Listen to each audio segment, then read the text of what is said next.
We recently got back from Japan and spent a few days in Shibuya. We've actually been to Shibuya several times, actually a lot of times before, way back, in the early 2000s when we were younger, because Shibuya, for the Japanese, more of like the younger generation go. And of course now there's a lot of tourists that go too. Back in like the early 2000s, there wasn't that many tourists yet. I mean, there definitely were, but not as much as now because Japan tourism has just boomed. But so we wanted to go back to Shibuya and check it out again because we haven't been in so long. Every time we go back to Japan, we check out other places. So we wanted to see what was updated this time. And this time when we went back, we're like, wow, they've added so much more than the last time we were there. All right, so here are some top things to do in Shibuya if you are thinking about visiting. So the first thing we have on our list is the Hachiko Statue, because as soon as you get off at the Shibuya JR station, you're gonna see a exit sign that says Hachiko exit. That's the exit that you're gonna wanna go towards. And Hachiko is like a significant, iconic thing in Shibuya. Ever since we were kids, it's been there. I mean, I think it's been there since like the 1930s. You wanna tell the story of Hachiko? I mean, from what I remember as a kid, Hachiko, basically the owner of Hachiko, every day when he went to work at the train station, his dog would take him to the train station, wait there until his owner got home. One day, his owner went to work and he passed away, obviously never returned to the station, so Hachiko waited loyally for his owner to return. But obviously his owner never returned, so he ended up passing away where he last left his owner, which is such a sad, sad story. But that's how I remember the story growing up. And I think there is like a movie about it with like Richard Gere or something. Yes, there's an American version. So it's not the true story, but there's a version of it that they created in America. So you can watch that just to get an idea of what it's about, like how loyal this dog was. I mean, that was the point, was like how loyal he was and that he waited at the station for him. And it was never like a really big deal, the statue. I mean, we knew the story, but whenever we'd go and visit, it was never like, oh, we have to go there first, or like there was never like a line of tourists or anything. This time when we went, we were shocked like how it was such a huge tourist destination and there were lines all day. Like the line does not stop there to take pictures with Hachiko, which I'm like, oh, Hachiko's like so famous very now. famous now, like, worldwide. One thing you don't want to miss is Shibuya's 3D billboard display. It is phenomenal. I mean, I know like there's billboards, digital billboards now, but this one in particular really stands out from any other ones I've seen. The one that we saw is actually a dog. So it's the Akita Inu, which is what Hachiko is. It looks like a Shiba Inu, but it's an Akita Inu. Yeah, I actually thought it was a Shiba Inu. I thought it was too, but then like I were corrected, and it's like a really cool, fun display to see. The animation that you see of the Akita Inu, it happens every hour, at the top of hour. It's like a quick, I think 15 seconds is what it was. Even less than 15 seconds. Yeah, it goes by super fast. So if you get there like at 12 or 1 or whatever, like 1 minute after, it's already done. So you have to be there like maybe 5 minutes before to catch that. So the next thing you're gonna see is the Shibuya Crosswalk, or they call it the Shibuya Scramble, I believe it is. They call it like several different names, but it's basically like this big scramble crosswalk that you're gonna go across from like the JR station across to like the city, like the central area. And it's like an amazing thing to see because there's like hundreds and hundreds of people crossing in all directions at once. So this has always been a thing in Shibuya, and we've always enjoyed it before, but now even more too because it has become a thing, another iconic thing in Shibuya. And of course, now you'll see a lot of tourists just like taping everything too in all different directions, including us. Like just can't help it. It's like a cool thing you don't really see in too many other places. Shibuya 109 is a really famous department store, and it's been there, I don't even know how long it's been there. It's been there since I was a kid, and I particularly remember when growing up that was the first place, like on the weekends, if I wanted to go to Tokyo, that's where I wanted to go with my friends, was Shibuya 109. It's basically a fashion store for, I want to say teenagers to maybe in your 20s. Like for me now, it's not really my type of fashion, but I will say when we went in there were several things I did end up finding that I ended up buying. So 109 is 8 floors with over 100 stores. So it's crazy, like the way you basically go up an escalator and you go around in kind of like a circle, and then you go up the escalator again, and it just kind of like spiral up. Yeah, they designed it that way so you purposely look at all the stores. In the past, I've bought some, like, you know, when I was younger, I've bought stuff like clip-on fringe. I used to buy a lot of like Japanese brand clothes there that were like more on the affordable end. That's the thing, is that it's not like super expensive, because it is like where a lot of young kids go to shop for fashion. Right now, what we really like, the store in there is their accessory store, where you can buy like fun little things like hair bands, and it's like really reasonably priced. So that's what we did this time. We bought like a lot of accessories in there. Not too far away from 109 is a store called Loft. So this is another department store with like 7 to 8 floors. And this store is really fun. You can find some cool, fun, unique gifts. They have things for like home. They even have like skincare things, makeup, stationery is a big thing. It's like a huge lifestyle store. Yeah. Actually, the makeup section I really enjoyed. Yeah, surprisingly, I didn't realize that Loft had a makeup section. I found like some Korean makeup, like lipstick and stuff like that. Yeah, and I got sucked into buying an eyeshadow palette that was in the shape of a cat paw. Yeah. Like, I never buy eyeshadow palettes, so when I bought that, I'm like, I was totally like sucked into the advertising of that. Oh, we bought an umbrella. Yes, we brought an umbrella. Yeah, they have all different types of umbrellas there. Yeah, one this floor that I do want to mention too is a stationary floor, which is at the very bottom floor. That floor is amazing. You'll find so many different pens. You'll just be like, I didn't even realize there's this many different types of pens. And markers. Markers, yeah, so everything. If you're an artist, especially, like, you definitely want to check out that floor. They even have like notebooks. We bought some little stationery stuff. Yeah, like notepads that are super cute, of course. You know, everything in Japan is super cute. So like they have these notepads like in different animal shapes. So many things to choose from in the stationery store. I'm always like spending a lot of time there. We came across Shibuya Sky actually through Instagram, or at least I did. Shibuya Sky was not around when I was growing up. It's on the 47th floor. The most popular time to go obviously is sunset. We weren't able to reserve a sunset time, I don't think. No. Yeah. So as soon as they open the reservations for whenever you want to go, book as early as you can, because that sunset time slot goes by super fast. So we were able to book, you know, like right before sunset or right after sunset. So we chose to do right after sunset because the night views are just incredible up there. I mean, you can't get any other view like that. So, and plus like the Tokyo city views, you know, with all the neon lights and all those buildings like miles and miles out, is just like a cool sight to see. So another cool thing Shibuya Sky is known for is they have these cool escalators that go up and down the side of the building with like large glass windows. So then you have like this 360 clear view of Tokyo at night, and that was just absolutely amazing and beautiful to see. We were just super cold because we went at a time when it was so cold. We got so unlucky. Like that night that we went, it just happened to be super breezy. Yeah. Very cold for the month that we went. But they do have more inside. There is like a little museum, which is kind of like an interesting museum that they had. More like pop culture type stuff. Yeah, it was pretty interesting. I did like the stuff that they had in there. Oh, one thing I wanted to mention too is, so up top on the rooftop, they do have a professional photographer up there taking pictures. So after the professional guy takes your picture, then you have 30 seconds of your own to take your own photos. And they actually time that. And they will time it. So yeah, 30 seconds. So make sure you have your iPhone out right after you take your picture, because like it's not that much time. Also, another thing to note is when you go out on the deck, you're not allowed to bring a book bag or anything, which they do provide a free locker. So if you do bring a camera, it has to have a strap on it. You can't just have like anything loose. So just keep that in mind, that if you are planning to bring a nice camera, you know, you have to have a strap on it. Otherwise, they won't allow you to bring it up there.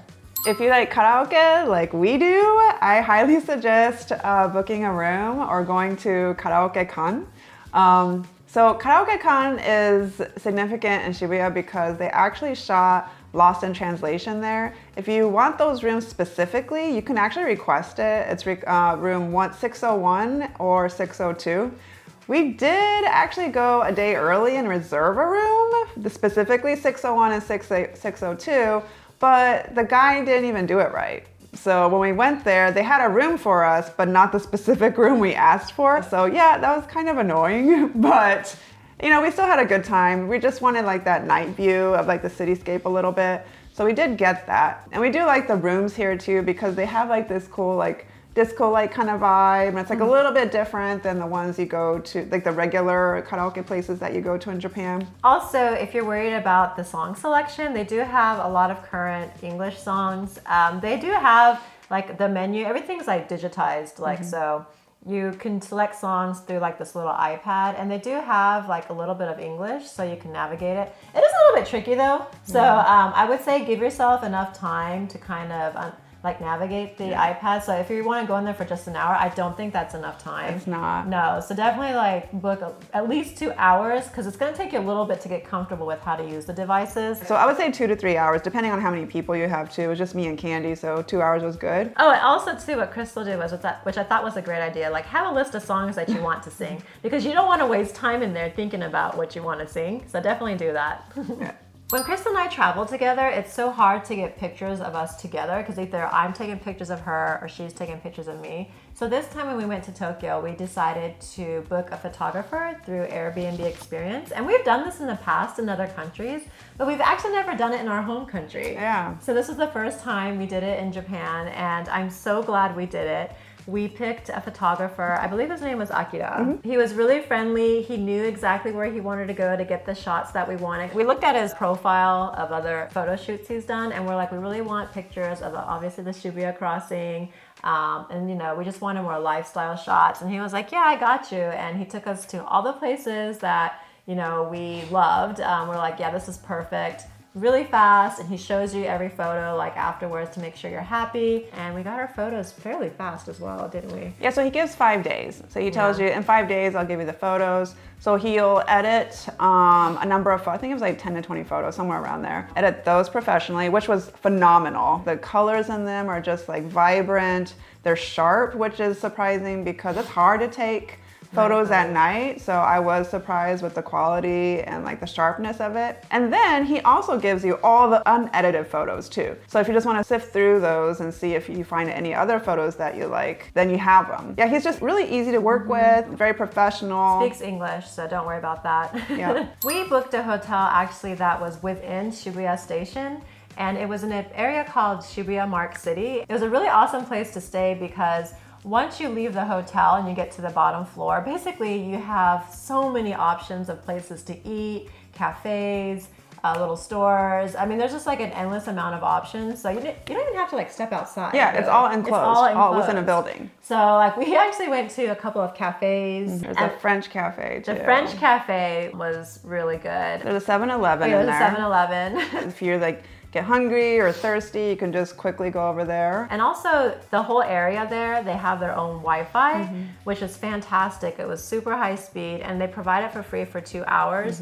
So if you don't happen to have a pocket Wi-Fi and you're looking for Wi-Fi, that's a great spot to go to a cafe there, somewhere there. You don't need to go to a cafe, you can just hang out inside the area and and we actually saw like towards the bathroom area, there was like a lot of seating, and there's a lot of people there like on their phones. But I was like surprised how fast the connection was for being free. Yeah. It was like super high speed. But yeah, they have tons of restaurants and shops to choose from. So if you don't want to go outside, or if you're just within, because it's connected to the JR station.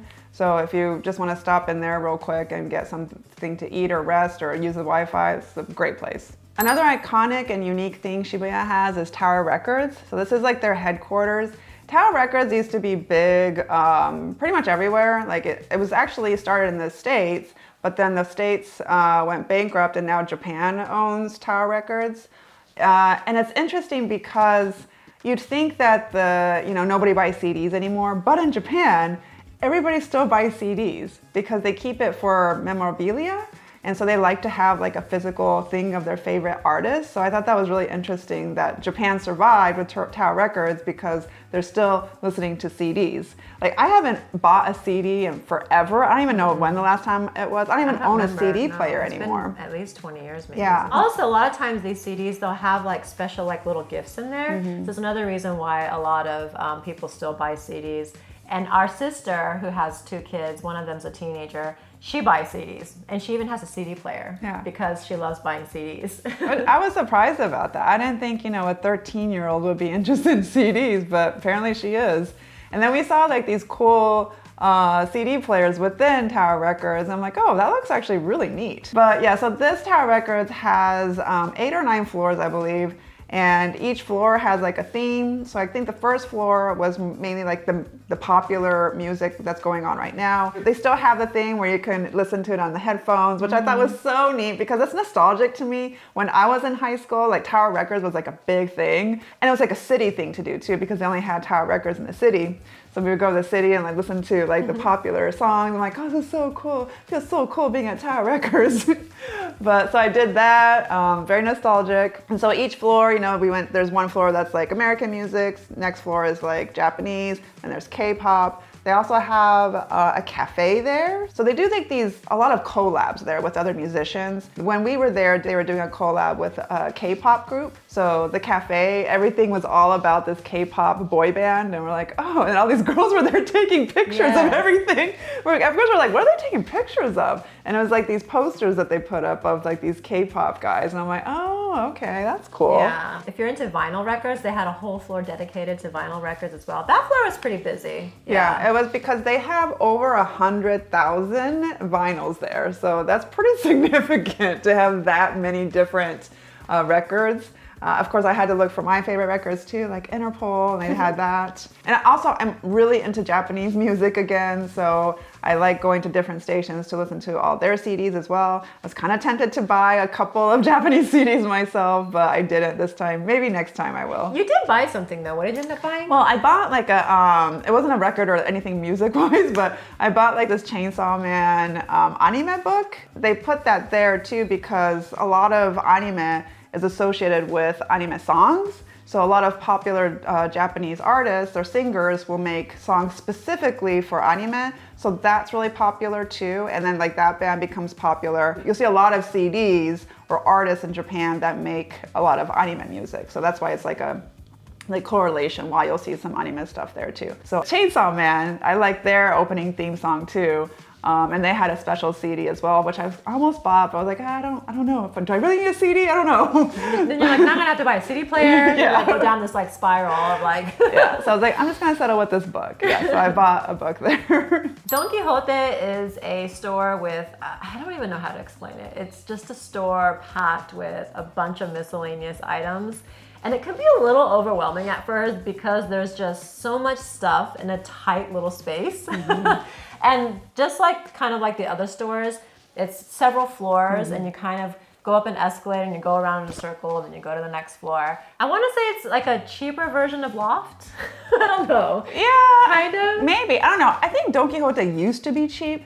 But I don't think so much anymore. Sometimes because I was looking at the prices this time and I'm like, that's kind of expensive. Yeah. So it's not like you save any money there. They do have like really cool looking gifts that you can get or like, you know, unique Japanese items. Like we saw like this tiny camera that looked really cool and we almost bought it because I'm like, that looks kind of neat. I kind of want to have this, but you don't really need it kind of thing. No, yeah. But yeah, so they have like really cool, wacky things there to look at. The one in Shibuya, they do kind of gear it towards tourists because some floors they'll have suitcases. They also have a duty free. If you buy a certain amount, they'll give it to you tax free. So you have to take your receipt upstairs. I will say, because you mentioned tax free, most of these stores that we mentioned, they are all tax free. So if you have your passport with you, make sure you show it so you can get, you know, tax free goods. Yes, take your passport with you everywhere if you're going to be doing a lot of shopping. So this Don Quijote is actually kind of special too because it's open 24 hours. Yeah, that's crazy. Yeah, I thought that was crazy. So you can go at any time, which we did. We went like pretty early in the morning. And there weren't a whole lot of people there. No. I actually like their cool escalators there too. They have like these rainbow stripes on the side.